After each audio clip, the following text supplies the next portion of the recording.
waxaan garanayaa meelaan mar isugu nimid oo Yurubta kamida ayaa nin odaya waxa la yiri ninka kan gabadh uu dhalay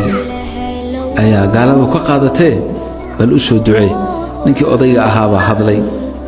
gabadhii buu ka sheekay weli gabadhayda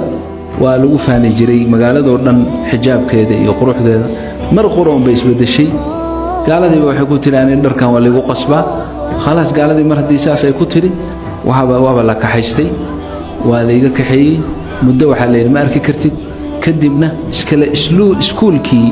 walaalaheeda ay dhiganayeen ayaa dib lagu soo celiyay iyadoo dabagaab xiran oo calooshu qaawan tahay oo sidii gaalada u xiran ayaa lagu soo celiyay anigina waxa la yiri ma hadli kartid halkaana ma u soo dhaafi kartid hadii kale iskuul kale la geyn lahaa maxaa dhici lahaa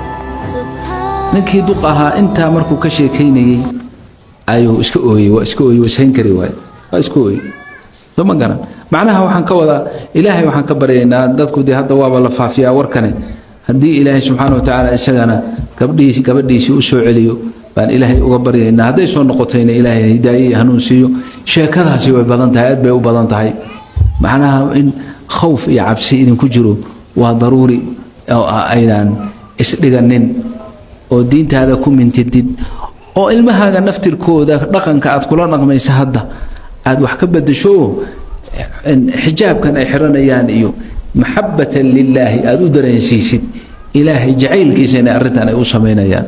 tawfiiqdan allah nawaafajiyo dambigeena allah dhaafo ki waalidiinteena allah dhaafo ilaahay waxaan ka baryayaa bi asmaa'ihi alhusna wa sifatihi alula inuu ilaahay idin ilaaliyo meel kasto joogtaan ba ilaahay idin ilaaliyo